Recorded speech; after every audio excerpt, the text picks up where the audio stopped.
In today's podcast, we're talking about homeschooling your children. Should you do it? What are the advantages and disadvantages of educating students at home? And can you legally do it where you live? We'll answer these questions and you'll learn some useful homeschooling vocabulary on today's podcast. Welcome to Aprender Inglés with Reza and Craig.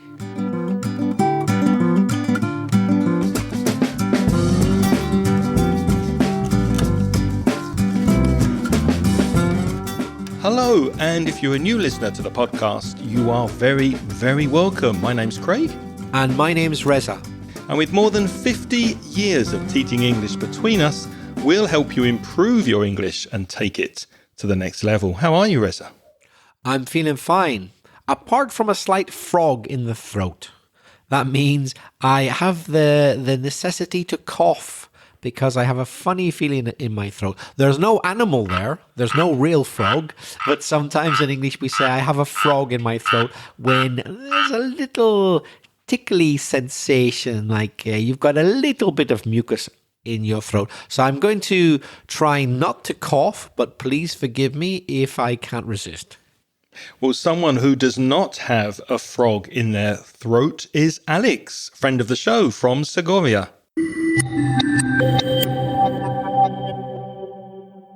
Hello, Craig and Reza. This is Alex again. After your encouragement, I'm going to shoot out voice messages like a machine gun, and I hope it won't set your teeth on edge. But putting jokes aside, first of all, I'd like to thank you for that program on gradable and ungradable adjectives, which helped me a lot to solidify my understanding of that topic. Particularly, I found very useful that advice where you say that ungradable adjectives bear some kind of quality of extremeness in themselves. Those adjectives are like furious, starving, enormous, etc. I also thought that colors look a bit confusing, but according to the dictionary I consulted, they are gradable adjectives. So this is it for this time, and you'll hear from me soon. Goodbye.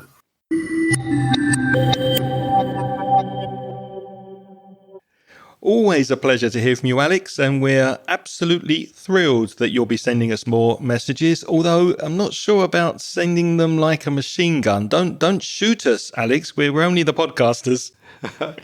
Yes, it's always really good to hear from you, Alex.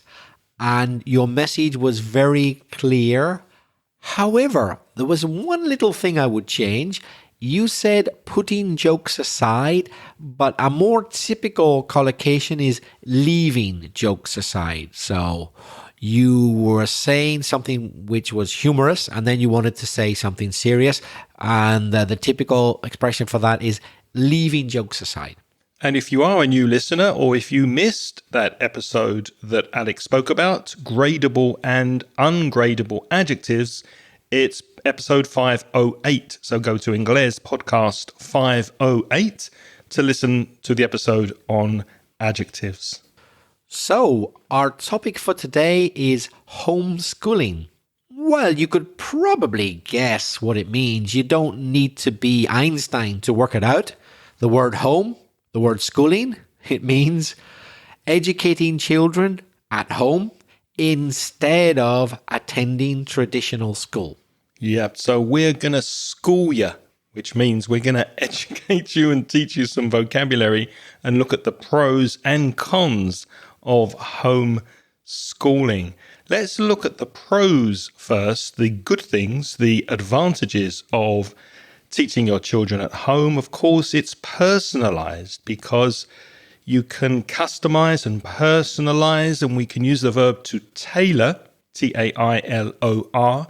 Tailor is a person who makes clothes for you. That's the profession, a tailor.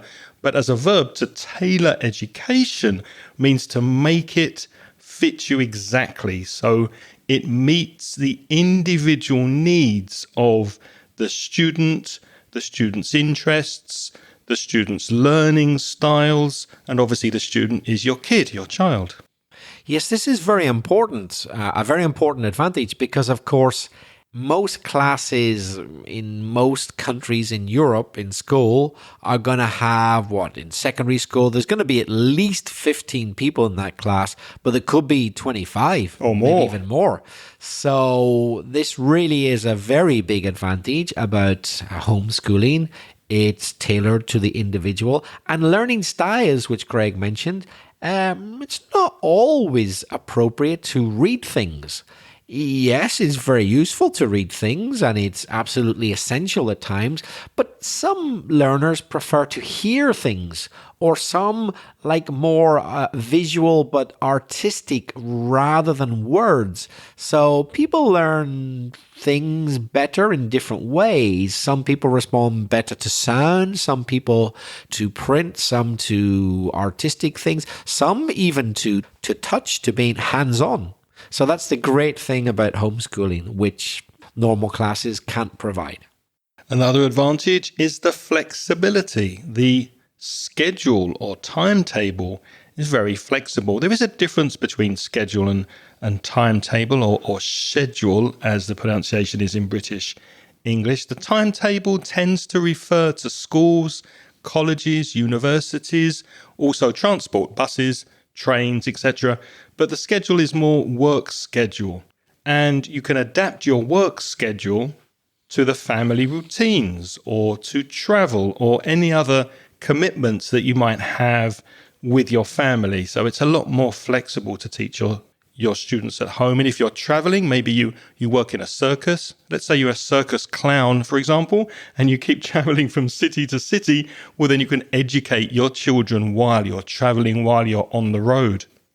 Yes, and family, of course, is very important. And one of the complaints about modern life, which people often mention, is that parents don't get enough time together with their kids.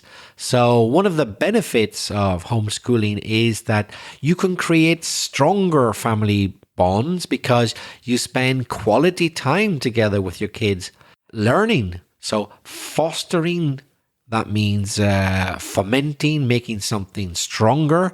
You foster really close relationships, and you get much more time to do it.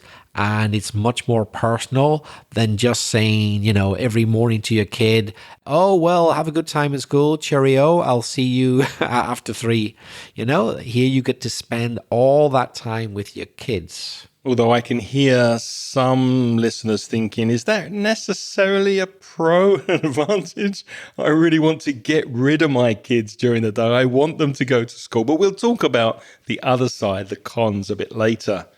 You also provide a very safe, secure learning environment when you teach your kids at home. You're protecting them. We can use the verb to shield, S-H-I-E-L-D. Like King Arthur and the Knights of the Round Table, they had shields when they were fighting to protect themselves. So the verb to shield means to protect children from bullying or from any pressure from other students, peer pressure, we could say, P-E-E-R, peer pressure, and any other negative influence that they might encounter or find at school. Or not just at school, but I would also add related to school. I'm thinking about, for example, cyberbullying specifically. So you can be cyberbullied by your classmates, but you don't actually have to be at school for it to happen. They will bully you when you're outside school. But if a child is homeschooled, well, then they won't face that cyberbullying at any time. So that is another great advantage about the environment of homeschooling, that it avoids this ever-growing, unfortunate phenomenon of cyberbullying.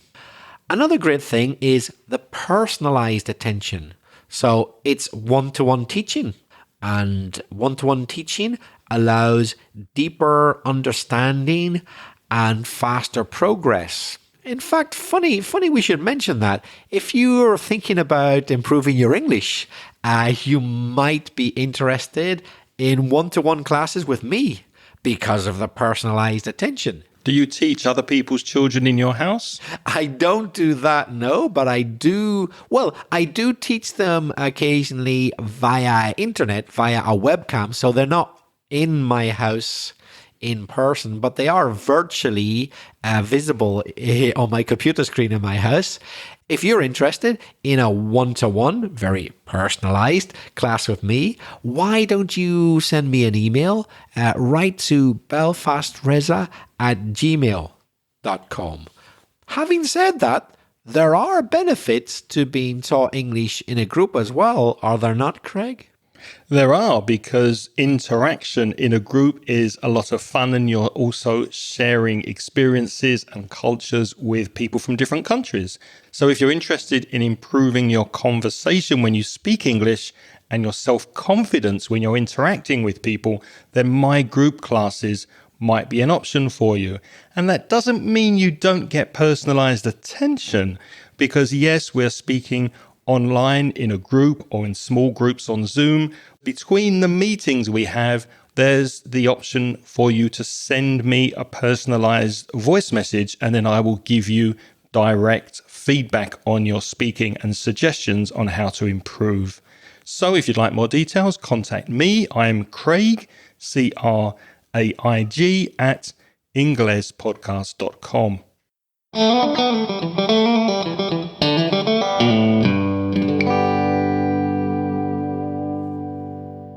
Are there any other advantages to homeschooling, Reza? There are. For example, the freedom in the curriculum and indeed creativity. What's a curriculum? Well, curriculum, it's a word I'm sure you know if you're a Spanish speaker, because it's the same in Spanish. But what does it mean? Well, it's the complete set of educational materials used for teaching. So that's choosing the subjects, the materials, the teaching methods, aligned with family values in the case of homeschooling, which you don't get, of course, if you send your kid to school. But you can combine those family values into the curriculum if you're the parent in charge of the homeschooling. And in fact, ethics, the idea of studying what's the right thing to do, and other life skills that are not usually included in a more traditional academic curriculum can be incorporated more easily into a homeschooling curriculum. Also, you've got the possibility of encouraging more creative aspects such as curiosity, exploration, and creative thinking. These things which, in theory, they sometimes try to foster in a school environment, but they just don't have time to do it because there's too many kids.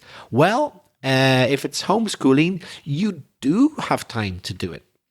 Another advantage is the individualized pace of learning. The word pace, P-A-C-E, is similar to speed. If you're a runner, if you like running, you're probably running usually at a steady pace, especially if you're a long distance runner. So that's the speed you're achieving per kilometer. And children don't always learn at the same pace, at the same speed, especially in a big class. You get students who learn very quickly and students who don't learn so quickly, but they both get to the same result. So learning with your parents or at home allows faster advancement in certain areas, whether your son or daughter is strong and very good. And then there's also more time for more challenging or difficult subjects. So it's very personalized attention when you're homeschooling your kid. Reza, do you know any people who have kids and the kids come home with coughs and runny noses and colds and sore throats? Oh, yeah. Basically, all parents I know experience this. So there's a way around this, of course, which is, well, don't expose your kids to these health and safety issues. So homeschooling reduces the exposure to illnesses. And not only illnesses, but other school-related stressful situations. So apart from catching a cold or a flu or hundreds of other types of illnesses from classmates at school, there's also safety issues such as, is the building healthy? I mean, even in Europe, never mind the third world, poorer countries, even in Europe, very often they find classrooms which are not in very good condition. There may be rot, there may be mold, some of the equipment is faulty, it could break, could cause an accident. And presuming you look after your house well, that's not going to happen if you homeschool your kid. Or you could live in the US and maybe get shot, It happens. It does happen. It really does, it's true. Not so much in Europe, thank goodness, but certainly in the US, that's a danger. So those are the advantages, the pros of homeschooling. We mentioned personalized learning, flexible schedule, strong family bonds, a safe learning environment, personalized attention, freedom in curriculum and creativity, individualized pace, and health and safety. Let's go to the cons now, Reza. What are some of the disadvantages? So the most obvious, which comes to mind for most people first, is socialization issues or concerns, because limited interaction with a child's peers, in other words, other children learning things, potentially can affect their social skills. They need to know how to interact with other kids and indeed with other adults, not just their parents, but the teachers at the school, for example. So that definitely is a major concern about homeschooling. Yeah, that's a biggie. That's a big one. Also, limited extracurricular activities. That word extracurricular, we looked at the word curriculum before. So extracurricular means any activity that kids do in addition to their lessons at school. For example, school trips, clubs they may have at the school, doing sports in the evening or at weekends, group activities that are organized by the school. So obviously, if you're homeschooling your kids, you don't have access to those extracurricular activities. Did you go on any school trips when you were at school? I did, and they were always good fun. I always enjoyed them. What about you? Yeah, I remember going to Wales for a few days. That was really good fun. London museums, and I was a member of the chess club. Did you join any clubs at school? No, come to think of it. They didn't have a podcasting club in those days. If they had, I would have joined it, yeah. But you played music. Were you part of the orchestra? Oh, yeah, of course. Well, not exactly a club, but yes, I was involved in musical groups. Yeah, I was involved in choirs. Yeah, that's like a club, isn't it? A choir and the school orchestra. And that took me places, yeah. We sometimes went outside the school to play, and it was great to socialize with the other musicians. Yeah. Another negative aspect is parental responsibility, because obviously you've got the responsibility on a daily basis during the week of educating your kids, and that demands time from you, lot of effort, planning, and a certain commitment from you as a parent and also as an educator. And I know two people, I don't know them very well, but I know of, you can say you know of someone. So two people I know homeschool their kids. They are both podcasters and they live in the US. And I don't know how they find the time to work, do all of their household responsibilities in their home and also teach their kids every day. But they manage to do it. So it is possible. Possible, but not easy. So you might think, well, why not just leave it in the hands of a specialized teacher? This is another problem because there is the possibility that a child who is homeschooled misses out on expert, very good professional instruction in certain subjects. Because let's be honest, basically no parent can be really knowledgeable about everything. You can be very knowledgeable about some things, but not many people are really knowledgeable about everything. So why not just leave it in the hands of the geography teacher, the history teacher, the French teacher, the music teacher? There's a reason why it's not usually always the same person. There's a reason why they're different people, because they're specialized. I agree with that, but maybe it would be possible up to a certain age. For example, I don't know, 9 or 10 years old, when they're just learning to read and write and be creative without those specialized subjects. So maybe after 10 or 11, you're going to need specialized teachers. Do you agree with that? Yeah. And also, of course, it does depend on the parent. There could be parents who really do have very good specialist knowledge about many things.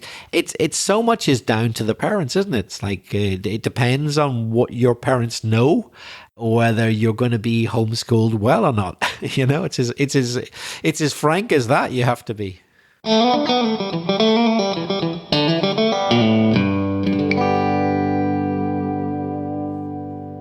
Although there's one thing you added to the list here, Reza, that made me think a lot about one of the people I know who is homeschooling his kid, and that's lack of balance, because the child, your son, your daughter, might only be exposed to their parents' opinions or a limited range of views.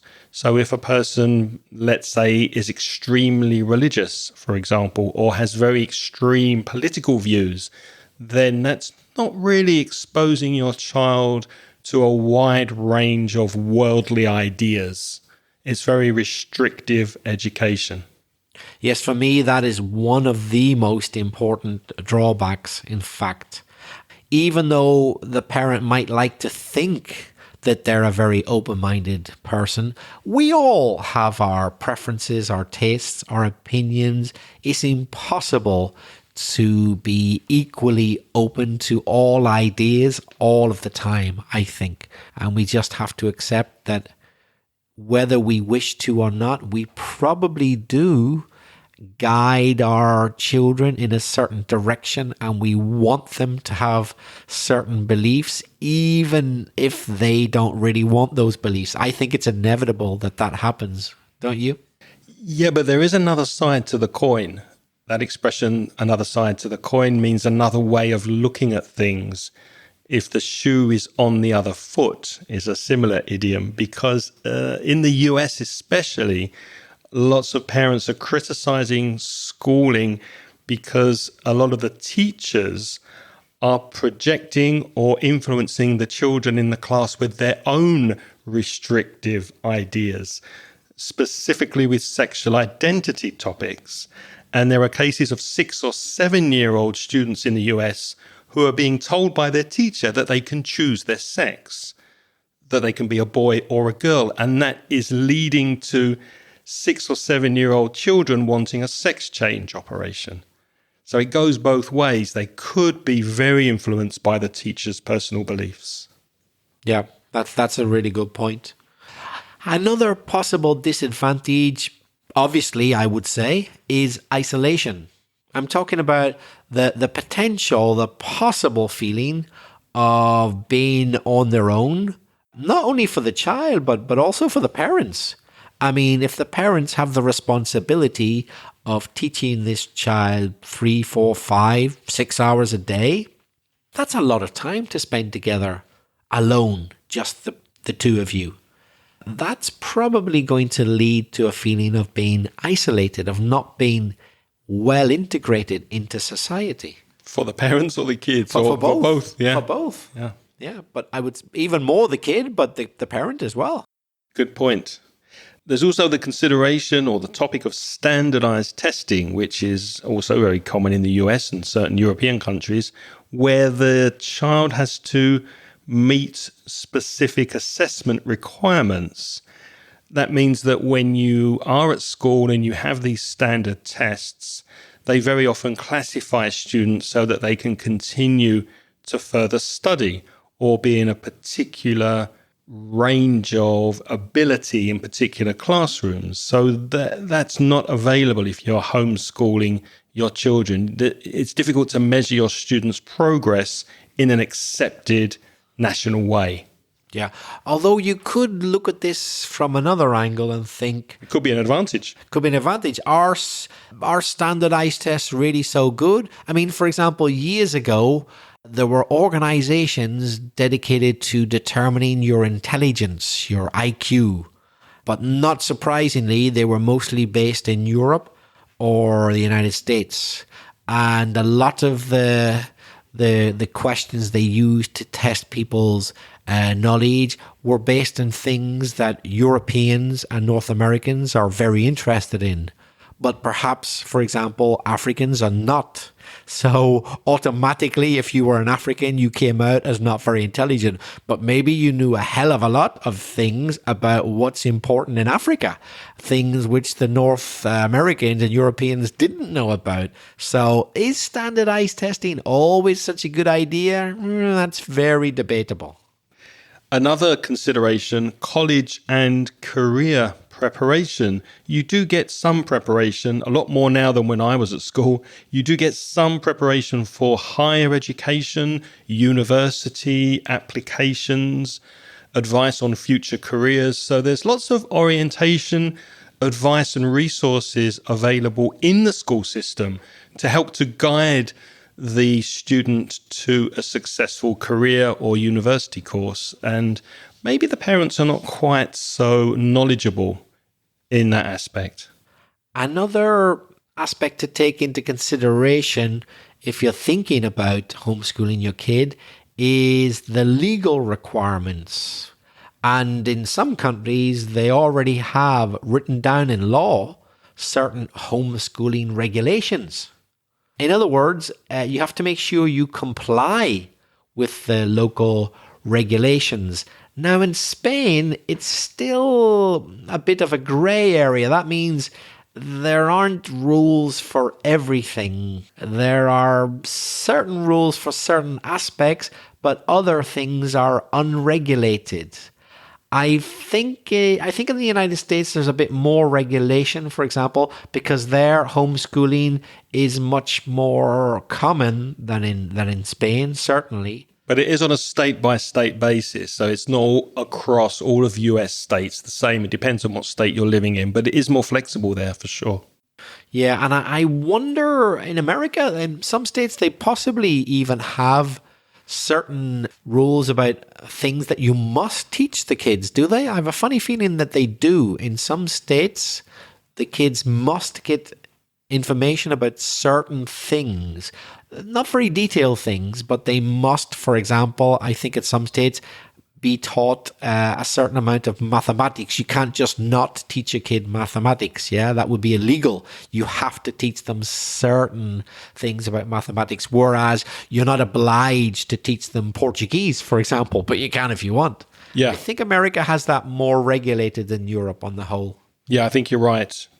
And in Spain, where we live, in the Spanish Constitution, freedom of education is recognized. So there is that recognition of being free to educate your kids. But on the other hand, there's no actual national regulations for homeschooling in Spain. So Spanish law does say that all children between the ages of 6 and 16 must have an education from an officially recognized education centre, starting from the year that they turn 6, when they become 6 years old. And any parents who do not follow this law or rule could face a fine, so they have to pay money from the Ministry of Education. And that information is from the Citizens Advice Bureau webpage, and also a news article I read on euroweeklynews.com. So yeah, we are not here in Spain very open at the moment to homeschooling your kids, but it might be different where you're listening. Now, to put this episode of the podcast together, we've done our research on internet because, as we admitted freely at the beginning of this episode and many others, we're not experts. We don't have kids. We don't have kids, and we're not experts on the topic. Although you teach them though, so yeah, it's true. True, I do teach kids. But, we got a lot of this information on internet from reliable sources. But I have one more thing to add, which I'm really proud of actually, which I didn't get from internet at all. It's my own idea. And that is the last disadvantage. And I didn't copy this from anywhere on internet. And that is the idea of mollycoddling. I'd better spell that, hadn't I? Who's this Molly you speak of? It sounds like a person, doesn't it? Molly can be a woman's name, like Molly Malone, who you might find in Dublin if you go there. But no, we're not talking about a woman here. It's a long word, mollycoddling, mollycoddling. It can be a verb, to mollycoddle, and it means being overprotected. Mollycoddling is being overprotected. So parents might make a child unable to stand up for themselves.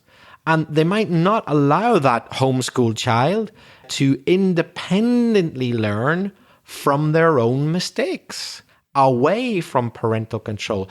You could perhaps level the same criticism at schools, yeah, but less so, I think, because children at school are left on their own more, or they're not individually supervised as much as homeschool kids. They make mistakes, they get into trouble, they do things they shouldn't, etc. And you know what? That's part of the learning process. You need to make mistakes out of your parents' supervision, and hopefully they're not terrible mistakes that result in harm or anything like that. But we all need to make mistakes and not have our parents 100% watching over our shoulders. So for me, in all seriousness, mollycoddling is a very serious disadvantage of homeschooling.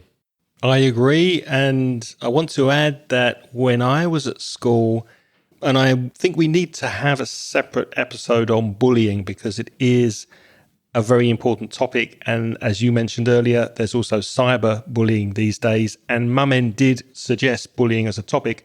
I was bullied at school initially, but quite quickly I learned by myself that if I made the right friends, the big guys, the big kids in the class, then the bullies would leave me alone. So that's what I did. And it also, I think, helped me to develop my personality, to make people laugh, to be more sociable. So I think even though bullying is a horrible, horrible thing, I did learn from it. And those kind of things that you learn as a kid are very, very valuable when you grow up. Yeah, and you need to learn them, don't you? You can't read about them and hear about them. You've got to go through them yourself to really learn. So Reza, what do you think the future of homeschooling is, especially when you think of the way that AI is getting absorbed into education these days? Do you think education in general might evolve? Will kids be schooled more at home in the future? I have absolutely no doubt that homeschooling will increase. And in fact, is increasing already and will continue to increase very much so in the next few years. Why do you think that? Do you think that's because the standard of education in state schools is not good and needs to be improved, and probably there won't be money to improve it, or tech reasons, or any other reason? I think that's partly the reason that schools could be better, but I don't think it's the most important reason. I think the most important factors are technology. Now that technology is available to be able to do a hell of a lot at home. And also simply another factor that society is more fragmented than it's been. And a lot of people don't feel that same necessity or attraction towards socialization or social bonding. They don't see it as absolutely necessary or even desirable. And I think that's inevitably going to lead to more homeschooling as well.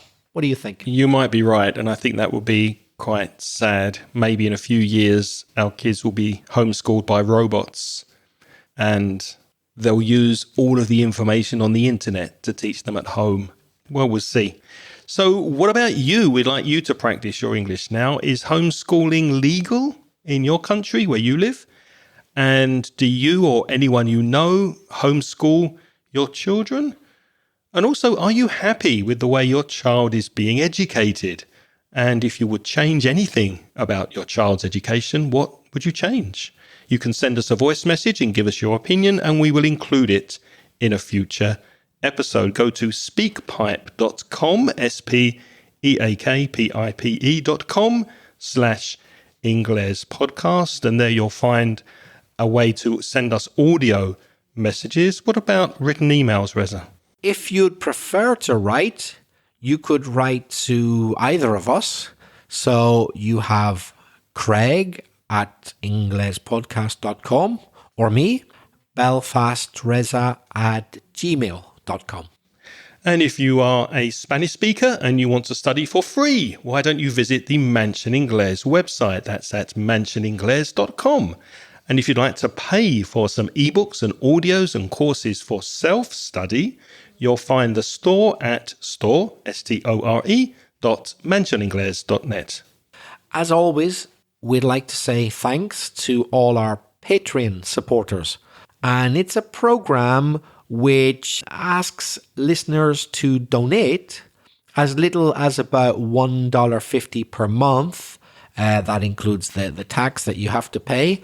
And you get, as a thank you from us, instant access to the audio transcriptions of this podcast. There's a link in the show notes. Have a look. It's patreon.com/Inglespodcast. And unfortunately, we can't mention every Patreon supporter by name. There were just too many of you, and we really do appreciate your support. But we will say hello and thank you to our recent Patreon supporters who have joined us this month. They are Samuel Perez, Juan Gatti, Elisa Amparo de Rios Pérez, Juan Carlos Alumbreros Fresneda, Garirazu, and Pilar Hernandez Garcia. Thank you to you and to everybody who's supporting us on Patreon. Do we know what we're talking about next week?